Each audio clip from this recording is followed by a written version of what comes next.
ассалому алайкум бародарон ва тамошобинони азиз, хуш омадед ба дарси чорум аз курси барномасозӣ дар асоси забони Python. дар ин курс мо дида мебароем ки сикл чист ва барои чӣ истифода мешавад. хуб, сиклро аз забони русӣ ба забони тоҷикӣ перевод кунем, аллакай ҳалқа мешавад ва давр номгузорӣ карда шудааст. сиклҳо асосан иҷро мешаванд, яъне дар барнома истифода бурда мешаванд бо ёрии ду оператор, оператори for ва оператори while. биёед беҳтараш дар амалият дида бароем. ҳар як дарсе ки мо хонда рафтан мегирем, аллакай теория камтар мешавад ва дар амалия бештар мешавад. мо бояд дар амалия бештар кор кунем то ин ки чӣ кор кардана ёд гирем ва дар амалия барномасозӣ, яъне код навистана омӯзем. хуб, мегзарем ба Visual Studio Code, месозем файли нав, сохранит мекунем папкаи lessons. хуб, менависам ман lessons, дарси 4 мешад аллакай. lessons ворид шавем, ин дарси мо дарси 4 аст. lesson 4 нуқта py ҳатман кардан дар кор, яъне намуди файл ҳатман навистан дар кор. хуб, сохранита пахш мекунем, файли мо сохранит шуд. анакнун аввал дида мебароем ҳалқаи for, яъне сикли for-а. хуб, ҳалқаи for дар Python як воситаи пурқувват аст барои такрори пайдарпайҳо ба монанди рӯйхатҳо, сатрҳо ё диапазони рақамҳо. хуб, биёед дар амалият дида мебароем ки сикли for чӣ гуна истифода бурда мешавад. хуб, менависем аввал хуб for, баъди for навистан дар инҷа тағйирёбанда мебиёд. аввал мисол нигоҳ кунед, for шуд тағйирёбанда. баъди тағйирёбанда ҳаст калимаи махсуси ин ва пайдарпайӣ. мана пайдарпайӣ ду нуқта мемонем. нигоҳ кунед, ду нуқта. пас аз ин мо месозем дар дохили, пас аз ду нуқта менависем коде ки барои мо бояд иҷро шавад дар асоси тағйирёбанда ва пайдарпайе ки бояд такроран иҷро шудан гирад. хуб, нигоҳ кунед, дар амалият дида мебароем ҳамин чира. мисол мо мегирем рӯйхати меваҳоро ва онҳоро дар экран чоп мекунем. барои хотири ин аввал мо месозем як адад тағйирёбанда, барои хотире ки пас аз for тағйирёбандара чоп кунем. аввал месозем тағйирёбанда. хуб, тағйирёбандаи барои меваҳо бошад frites менависем, frites ва баробар. хуб, қавсои чоркунҷаро мекушоем. дар дохили қавсои чоркунҷа ду нохунак ва менависем рӯйхати меваҳоро. якум мешавад мисол себ. хуб, пас аз себ як адади мешавад бо мисол нок. хуб, боз мешавад мисол банан. анакнун ҳамин тағйирёбандара дар асоси сикл мо дар экран чоп мекунем. хуб, барои хотири чоп кардани ин дар асоси сикли for менависем сикли for ва як адади дигар ном месозем. мисол дар бораи frites истифода бурдем, поёна менависем fright, яъне мева. мо бояд як меваро гирем аввал, fright. хуб, калимаи калидии ин. пас аз ин аллакай тағйирёбандаро менависем fried. хуб, ду нуқта мегузорем, fried яъне меваҳо ва чоп мекунем ҳамина print. хуб, fried.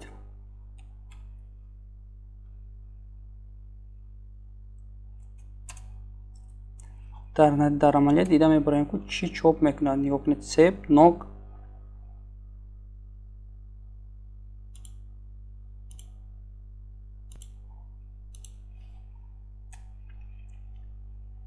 хуб, бози як дақиқа дида мебароем. мана чӣ хеле дӯстедед, пай дар пай ҳамин рӯйхата чоп кард дар экран. себ, нок, банан.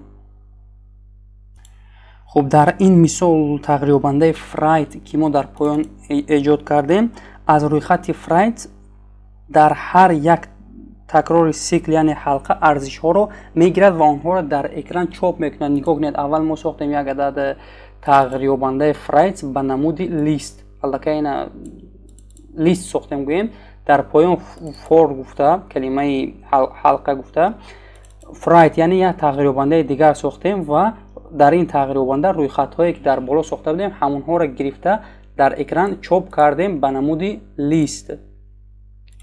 خب بیاید به همین نمود ما کار میکنیم با تغییربنده استرینگ یعنی سطرها. نگاه کنید من کامنتار کنم خلال نرسونم. خب اول یک تغییربنده میسازیم مثال با نام مسیج. در این تغییربنده می نویسیم مثال سلام جهان.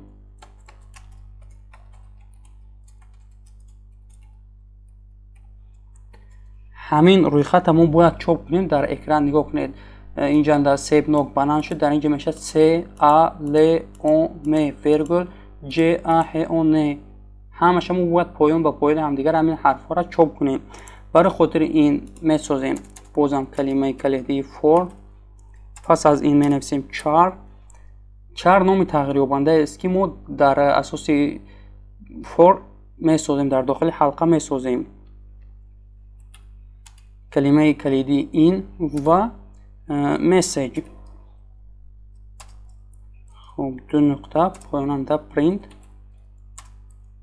چاپ میکنیم الکی 4. نتیجه را میبینیم در براوزر. نگاه کنید در حقیقت چاپ کرد یعنی سلام ویرگول پروبل درجه پرتاف جای خالی جهان نویست. یعنی ما همچون لیست چاپ کردیم همین با یاری سیکلی یعنی حلقه فور. خب بیاید دیده میبراییم که چگونه رقم ها رو همین طرف چاپ کردن ممکن است. الکی ما برای رقم چاپ کردن یک عدد یک عدد تغییربنده نمی نویسیم. نگاه کنید در عملیه نشانتی هم بهتر است.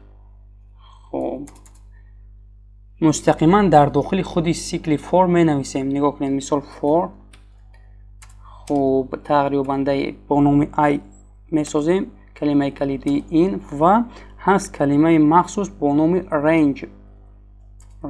در داخل قوس می نویسیم مثال 10 دو نقطه پرینت ای. نگاه کنید تا رقم 10 چاپ کرده می برود. پرینت نگاه کنید یک همین 10 اینجا نگاه کنید من یک نویسیم. این ای نویسن در کار منه. در حقیقت چاپ کردیم درست بود. عدد یک 10 بار چاپ کرد لیکن ما باید در اینجا چاپ کنید 1 2 3 4 5 6 7 8 9. خب چاپ میکنید. نگاه کنید 1 2 3 4 5 6 7 8 9. انکه ما در اینجا 10 نویسیم چه با اینجا تا 9 چاپ کرد تمام. الکی همین خیل آدمو بین خودشون چه حساب میکنن 1 2 3 4 5 6 7 8 9 10 تمام 10 رقم شد. در برنامه سازی باشد این خیلی حساب نادرست است گویم بهتر میشه. چه با اینکه در برنامه سازی باید ما حساب کردن از 0 سر کنیم. 0 1 2 3 4 5 6 7 8 9 الکی 10 عدد شد. در حقیقت ما چه با اینکه ما 0 هم حساب کردیم. اگر از یک حساب کرده رویم در بسیار جای برنامه سازی هنگام حل کردن مسئله ها یا ساختن یگان قسم برنامه از یک سر کنیم اگر به خطاگی دچار میشیم. از همین سبب از 0 سر کردن در کار است از برنامه سازی. خوب نگاه کنید در اینجا فونکسیون رنج پی در پی رقم ها رو از 0 تا 9 ایجاد کرد. یعنی در داخل سیکل یعنی دوره فور ایجاد کرد. خب بیاید کمی هم باشد با ایندکس ها شناس شویم و فهمیم که چطور ایندکس ها رو در با یاری سیکل ها یعنی حلقه ها استفاده میبرند. مثال روی خط پیشتر میگیریم میوه ها بود کپی رو وات کرده در پایان استفاده میکنیم البته این تا برای ما در کار نیستن. خب تغییربنده فرایت لیست فرایت ساختیم پایاننده ما باید چاپ کنیم که در اینجا برای ما گفت که ایندکس یک در اینجا البته ما 3 ایندکس داریم 0 1 2 3 ایندکس شد. برای میوه نوک باید ایندکسی 1 شود برای بنان ایندکسی 2 برای سیب ایندکسی 0 هنگام ایندکسی 3 بودن ایندکسی 1 بودن نوک چوب شود یعنی ایندکسی 0 سیب هست ایندکسی 0 میوه سیب هم خیلی باید چوب کنیم و اکنون برای خاطر چوب کردن این می نویسیم for index ایندکس این تغییر یابنده است که من خودم ساختم. خب می‌سازیم یک عدد دیگه تغییر یابنده fried مثال fried و کلمه مخصوص این. پس از این ما باید برای خاطر این ایندکس گرفتن کلمه enumerate استفاده بریم. enumerate در داخل این یعنی در داخل قفس می نویسیم روی خطمون fried. خب دو نقطه میمونه در قطار پایان می نویسیم اونلکای. خب print.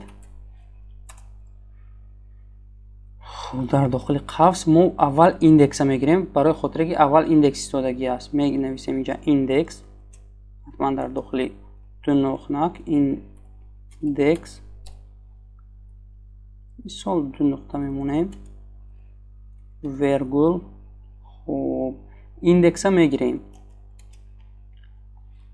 ایندکس. خب پس از این باز میکشیم دو نقطه می نویسیم میوه یعنی کدام میوه در کدام ایندکس جایگیر شدگی هست.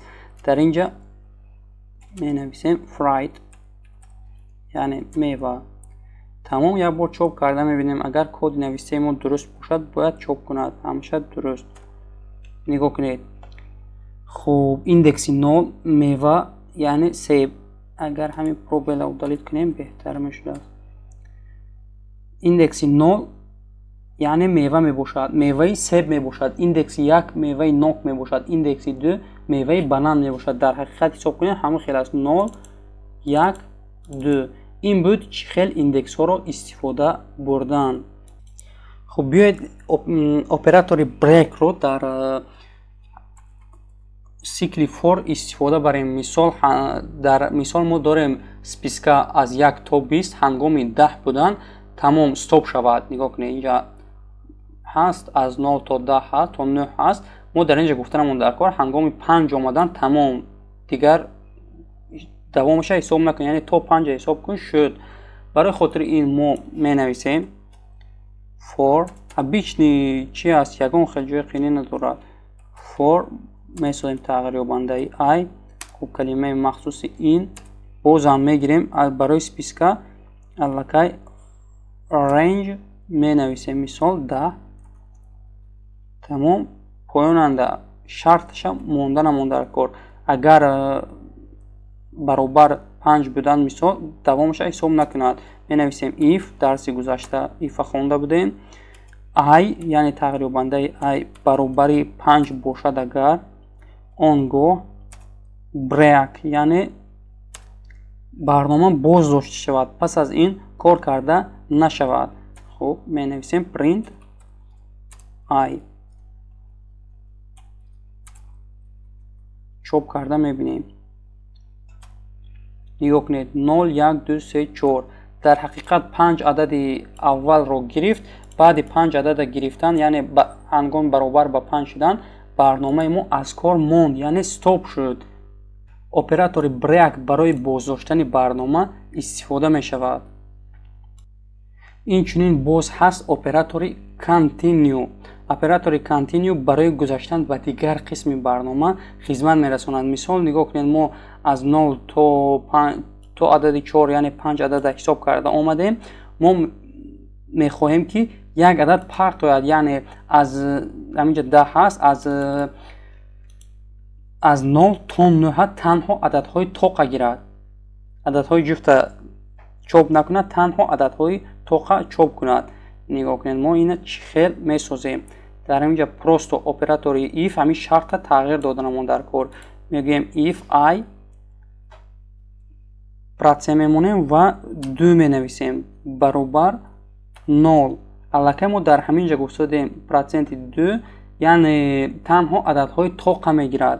хуб ба ҷои break мо менависем калимаи махсуси continue. агар чоп кунем ҳамин барномаро нигоҳ кунед 1 3 5 7 9 яъне танҳо ададҳои тоқе ки дар дохили 0 то 10 ҳастанд чоп мекунад.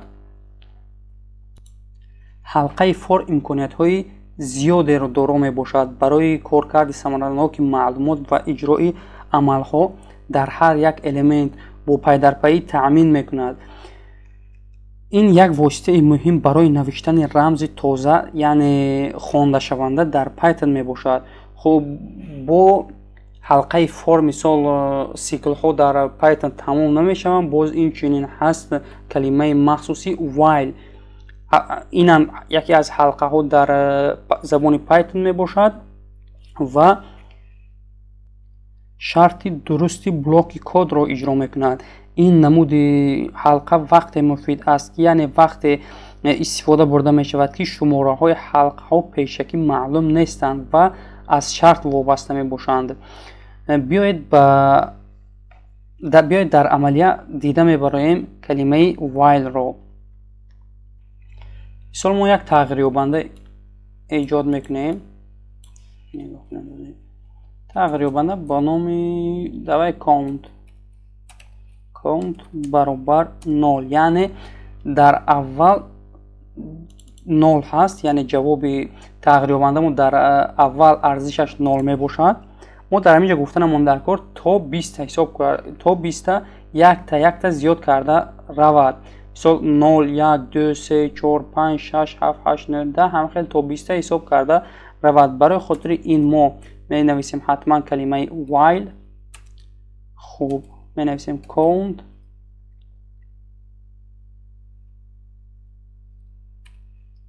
count агар хурд аз 10 бошад он гоҳ print нигоҳ кунед count плюс баробар 1 яъне як адад зиёд карда рафтан мегирад. print мешавад count. тамом чоп карда мебинем. нигоҳ кунед 1 2 3 4 5 6 7 8 9 10 дар ҳақиқат аз 0 то 10 ҳисоб карда буромад. агар мо ина нависем мисол 50 то 50 ҳисоб карда меравад. мана чӣ хеле дисодед аз 1 то 50 ҳисоб карда рафт. мо ина инчунин метавонем аз 20 монем яъне аз 20 ҳисоб кунеро сар мекунад. нигоҳ кунед 21 22 23 24 гуфта рафт. ин аз худи мо вобастагӣ аст ки дар ин ҷо чӣ гуна шарт монда истодаем. нигоҳ кунед аввал калимаи while омад баъд шарт гузоштем. бояд чӣ кор кунад? пас аз ин аввал шарта гузоштем яъне count то 50 буданаша. баъд аз ин дар дохили баъд аз ду нуқта гуфтагӣ ҳастем кадом амал иҷро шавад яъне ҳамин 20 як адад зиёд шуда рафтан гирад. инчунин мо метавонем операторҳои break ва continueро дар while низ истифода барем чӣ хеле ки дар for истифода бурда будем. ягон фарқият надорад. ина дар амалия боз дида буроед. дар ҳамин мисол мо шарта бинед чӣ гуфтодем continue то баробари 50 шуданаш агар то 50 хурд буданаш агар ҳамин адада намонем бе охир мешавад. нигоҳ кунед чоп мекунем тамом ҳисоб карда рафтан мегирад бе охир. нигоҳ кунед чӣ ҳисоб карда рафта ин намеистад яъне ҳисоб карда рафтан мегирад. ҳамаш аз шарти мо вобаста аст яъне чӣ кадом амалро дархост мекунем аз барнома ҳамон корро иҷро мекунад. хуб биёед маълумотро дар барнома тафтиш мекунем. яъне агар мисол мешавад як тағйирёбандаи парол месозем. хуб парола мегузорем барнома аз мо парол мепурсад. то он даме ки мо пароли дурустро ворид накунед, барнома пурсидан мегирад. Пароли худро ворид кунед, пароли худро ворид кунед, пурсидан мегирад. Нигоҳ кунед, инро комментария кунам. барои хотири чунин барномаро сохтан мо менависем. Аввал тағйирёбандаи пасвордро месозем. Пасворд хуб баробар анакнун инҷа менависем поён while password нигоҳ кунед то баробар набошад менависем аломати хитоб ва баробар. агар баробари 1 2 3 4 5 6 набошад он гоҳ барнома аз мо пурсидан гирад. Password хуб баробар input мисол рамзро ворид кунед.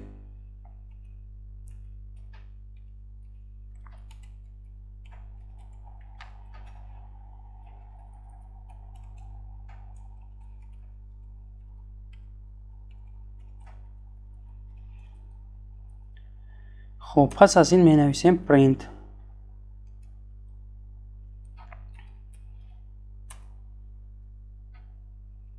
اگر برابر باشد. خب 1 دقیقه. خب print اگر رمز درست وارد کرده شود آنگاه برای ما چاپ کند که مثال خوش آمدید به برنامه.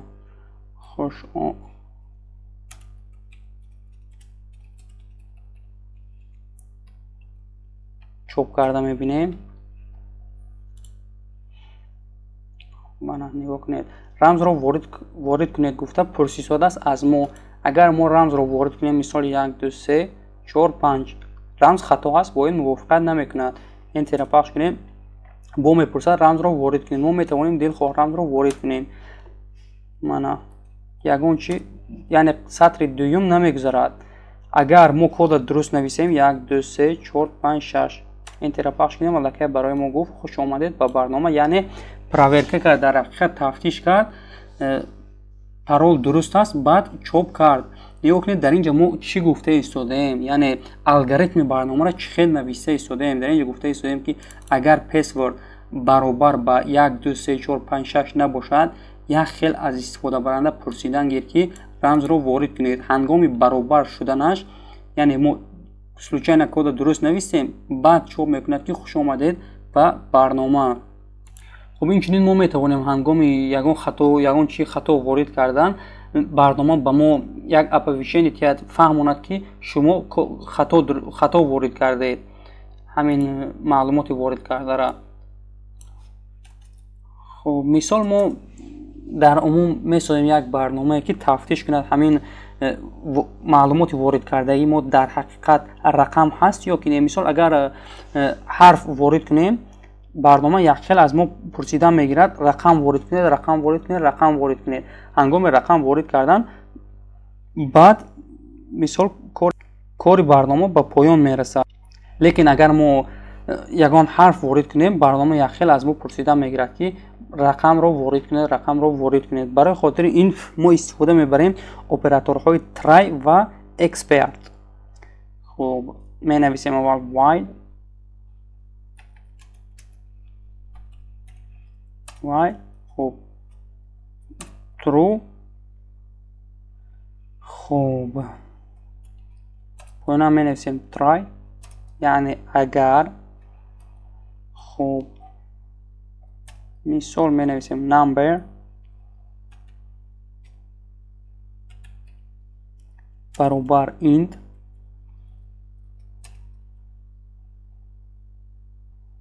در داخل قفس می نویسیم input برنامه از ما پرسد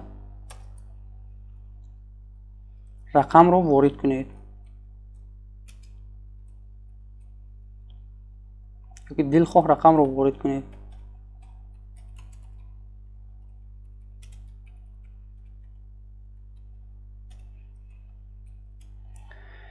خب اکنون در اینجا کار برنامه تمام می شود. برای خاطر کار برنامه را تمام کردن ما استفاده میبریم اپراتور break پرسیده شد یعنی رقم رو وارد کنید. ما رقم رو وارد میکنیم، کار برنامه یکم بار تمام میشود و در پایان تفتیش میکنیم در حقیقت همین رقم هست یا که نه. اگر رقم نباشد مثال گفت که خطاگی رقم درست رو وارد کنید. خب می نویسیم expert value error یعنی خطاگی چاپ میکند value error. خب دو نقطه پایان می نویسیم print. پس از این می نویسیم مثال خطاگی خطا رقم درست رو وارد کنید.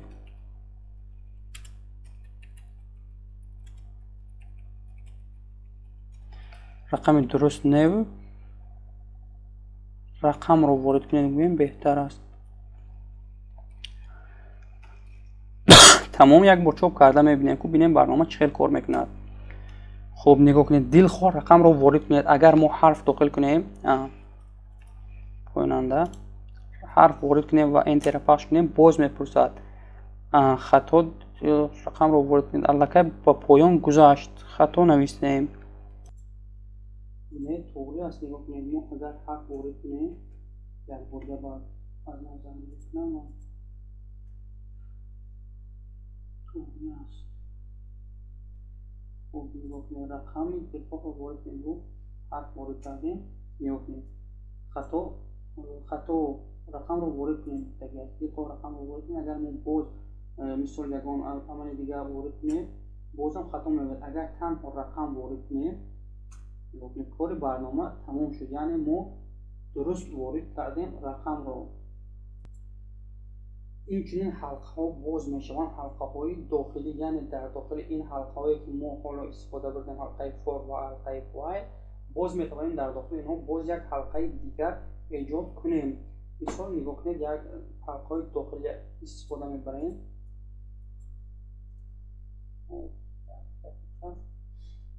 برای خاطر استفاده بردن حلقه های داخلی اول می نویسیم فور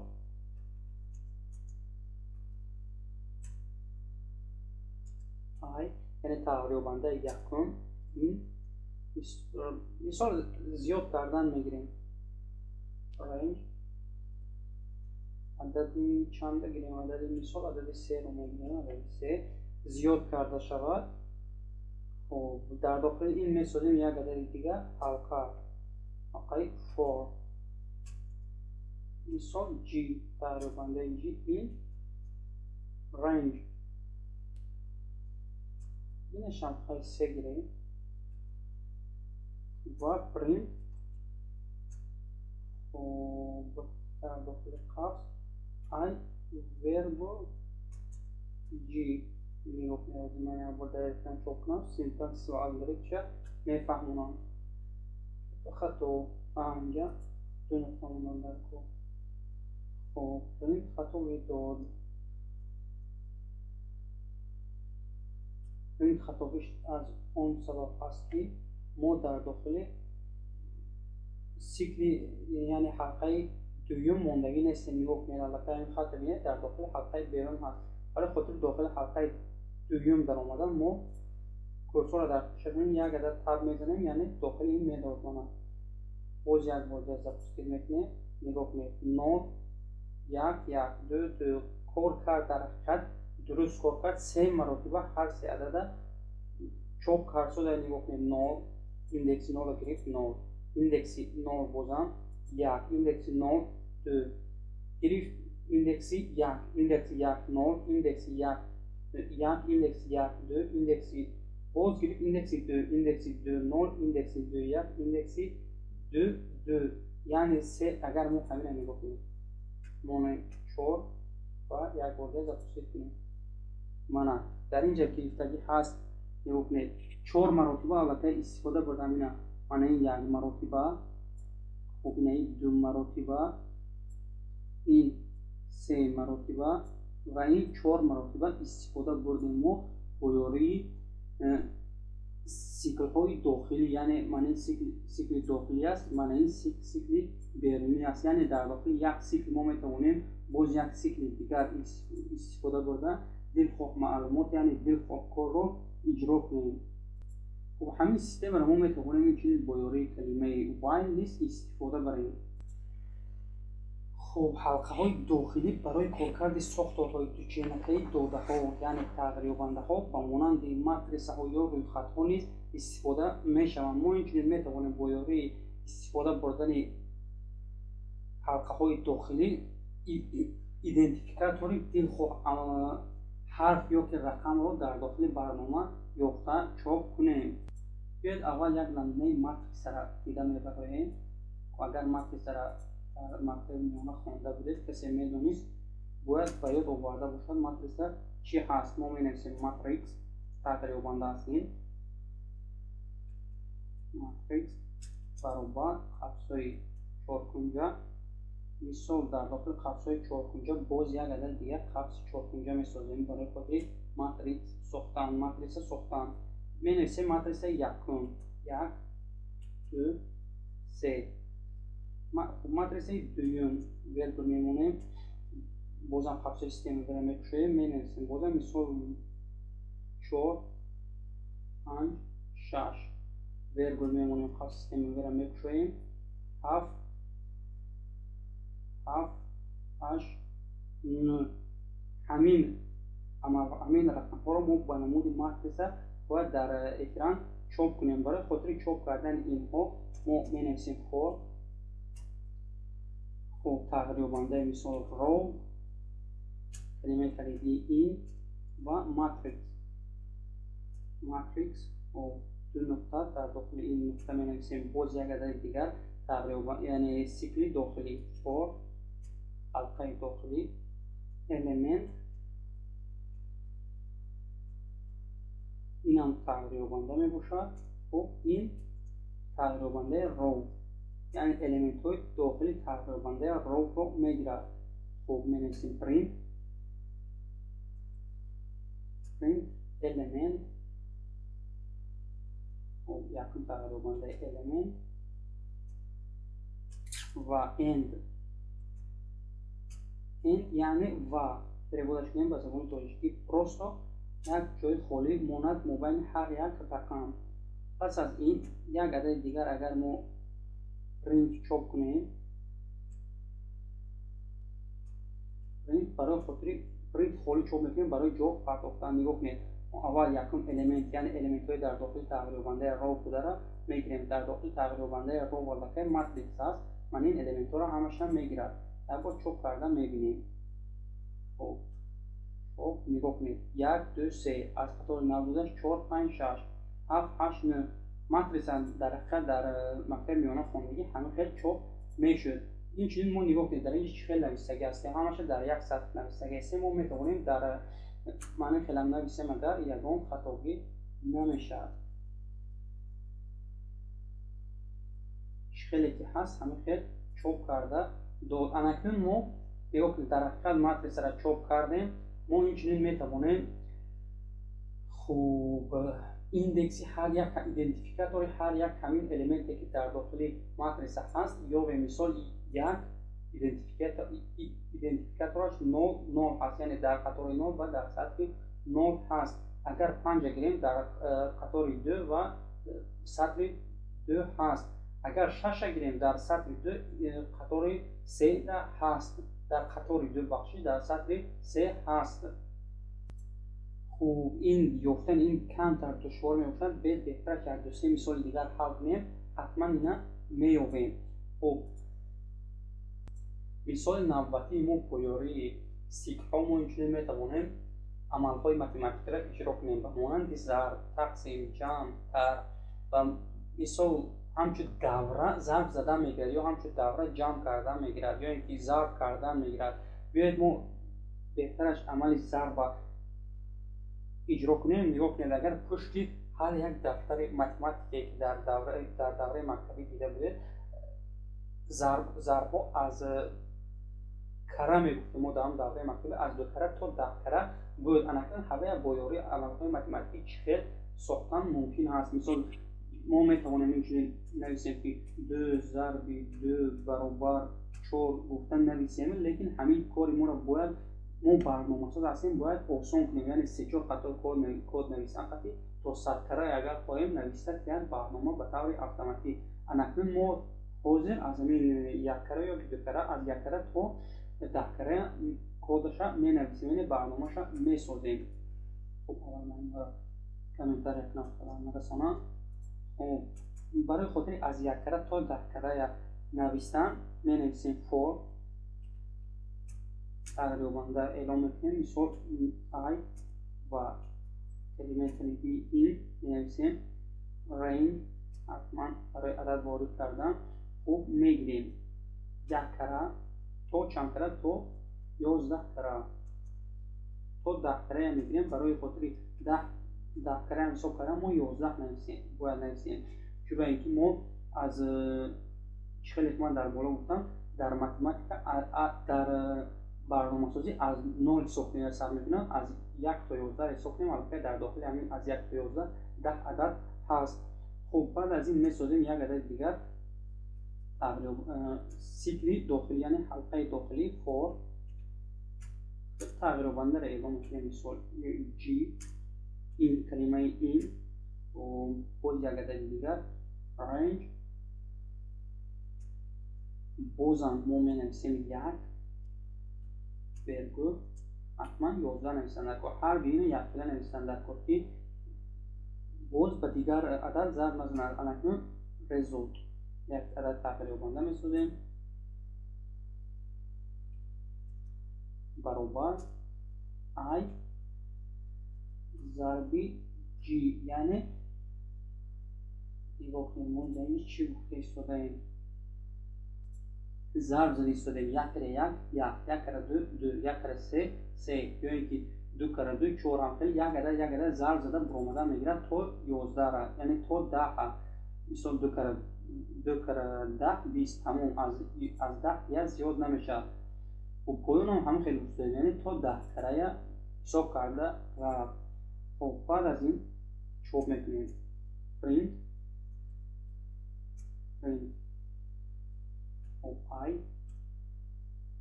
якум I мегирем. дуюм мо бояд нависем. нигоҳ кунед чира навистанамон дар кор 2 зарби 2 баробар мисол 4. ман ҳамин сатра дар print чоп карданамон дар кор. барои хотири чоп кардан ин мо менависем 2 мисол I рақами I бигирем, тағриёбандаи I инҷанда менависем.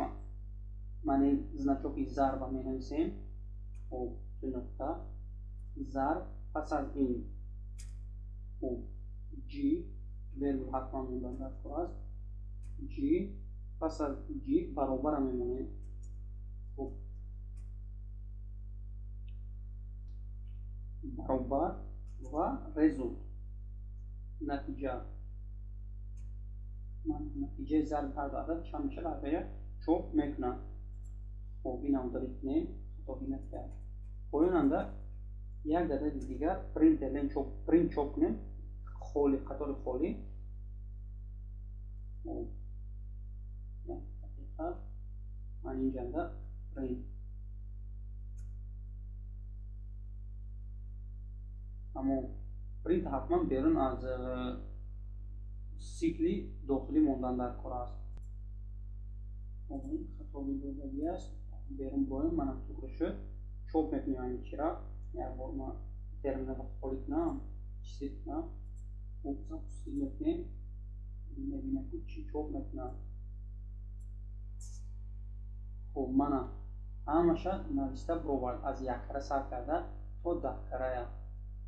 2 кара 2 2 кара 1 2 2 кара 2 4 2 кара 3 6 2 кара 10 20. ҳамаша ҳисоб карда буровард. нигоҳ кунед мо алгоритми барномаро мебинем чӣ хел кор кардшуда аст. мисол 1 карая мегирем, 1 зарб 1. аввал мо як сикла дар боло навистем 1 зарб кунем то 11. поёнанда гуфтагӣ ҳастем. нигоҳ кунед дар амалият беҳтара фаҳмонам. агар мо ҳамина 20 кунем 20 чим теория гуфтам, дар амалия нишон додам, навстар мефаҳмам. нигоҳ кунед то 10, яъне ки то 20 ҳисоб кард зарб зада буромад. нигоҳ кунед пеш 10 кара 10 шуд, тамом стоп шуда буд. анакнун мо дар инҷо гуфтем ки то 20 зарб зада буро аз 1 то 11, яъне аз 1 кара то 11 кара 1 то 20 зарб зада буро. агар мо ина مثلا که 10 کنیم به مانند پیش، یعنی تو 20 کره حساب کن گوییم در نبریم تو 10 کره حساب کردم. ما گفتنمون در کار تو 20 کره حساب کن. برای خاطر تو 20 کره حساب کردن من اینجا را 20 میکنیم، یعنی تو 20 کره ضرب زده رفتن گیریم. من دیده تو 20 کره ضرب زده اومد. مثلا 19 کرد اینم 21 موندن در کار، از 0 حساب کنیم سر کردگی هست. من 20 کردن 180 نگاه کنید بگوشش خطا کردگی هستیم 10 کردن نبود 11 موندن در کار هست. من کار کرد در حقیقت، لیکن یک چیز من نمیدونم شما اهمیت داده یا نه، سکوندن همین کارا رو کرد در زبان پایتون. از 1 کره تا 20 کره مثلا ضرب زدن هم خیلی آسان نیست، لیکن در سکوند همین چیز را همش ضرب زده برآورده ایستاده است. خب این بود یکی از مثال های عادی ترین شما پرسر کنید با یاری زبان های برنامه‌سازی چه عمل ها را اجرا میکنند. یک خوب پس از این گفتیم که معلومات را می‌یابیم، ایندکسی دقیق معلومات در ماتریس می‌یابیم. خب برای خاطر یافتن این بیاد بهترش من این وظیفه خانگی میتونم برای شما و طرز حلش در تئوریای همین درس میمونم. سینکای کورس شما باید داشته باشید در پرمیا، یعنی درآمده در سایت تئوری میخونید. من پایاننده راه حل همین چیز را یافتن شد در تئوری نوشتگی هستم. ببینید شما میتونید کد من کراس کات کپی رو کردن نویسید، بعد نویسن در حقیقت کار میکنه. البته من این چیزا کار کردگی هستم، لیکن اگر شما الگوریتمش نفهمیدید کمی برنامه چخیل کار کرد، مثال در نظر ما فهمیدیم کمی چخیل کار کرده برآمده ایست تو 20 کره. اگر شما نفهمید کمی چخیل مثال کد نویسید 100% کار کرد، لیکن چخیل کار کرد و کدام عمل چی را اجرا کرد همین چیز نفهمیدید، اگر نویسید من عدل نمیفهمونم این چیز را. خب بیایید کم درباره همین درسایی که تو امروز گذاشتیم گپ زنیم، برای که درس زیرپیاور یعنی سکوچ نشود برای شما. ممکن است شما سوالی به میان بیاد که زچه ما همین چیز را ساختن، مثلا دو ایتک هم میدونن یا 20 ایتک هم میدونن زچه ما همین چیز را ساختن، یا اینکه در بالا بود چه ساختیم. نگاه کنید پراورکه کرد پرولا یا که پراورک کردیم که در حقیقت رقم وارد کردگی هستیم یا اینکه نه، یا اینکه یک عدد زیاد ضرب زدیم. همین چیزا برای چی ضروره؟ ما چرا همین چیزا رو خونده ایستادیم یا که یاد گرفته ایستادیم بهوده وقت صرف کرده گفته سوال به میان بیاید. اگر نگاه کنید البته ما عمل‌ها یعنی برنامه‌های خردترین در اساس زبان پایتون ساخته ایستادیم.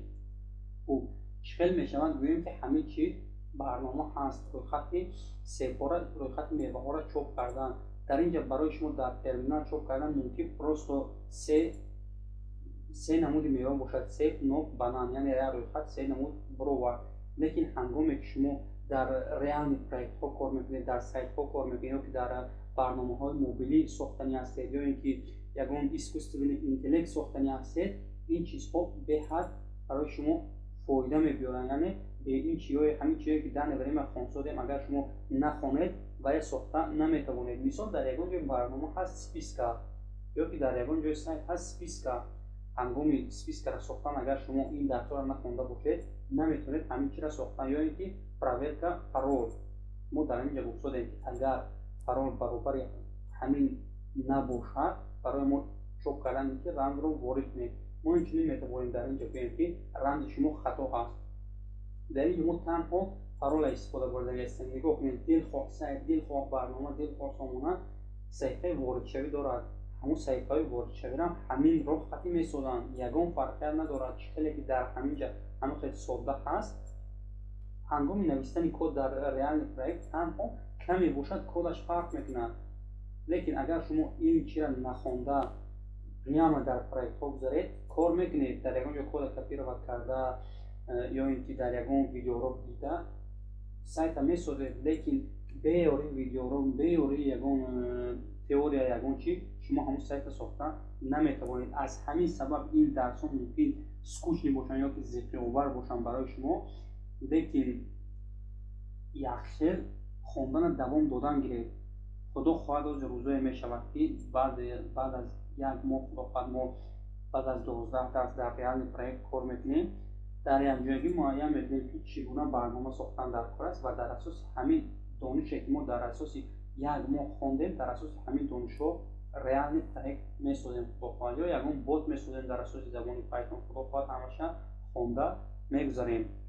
خب این بود درس چهارم ما در زبان پایتون، یعنی حلقه ها دوره ها در پایتون. البته نگاه کنید حلقه دوره سیکل اینا همش یک معنا را میفهمونن، یک چی را میفهمونن. پروستو перепутать نکنید با خیلی چی را.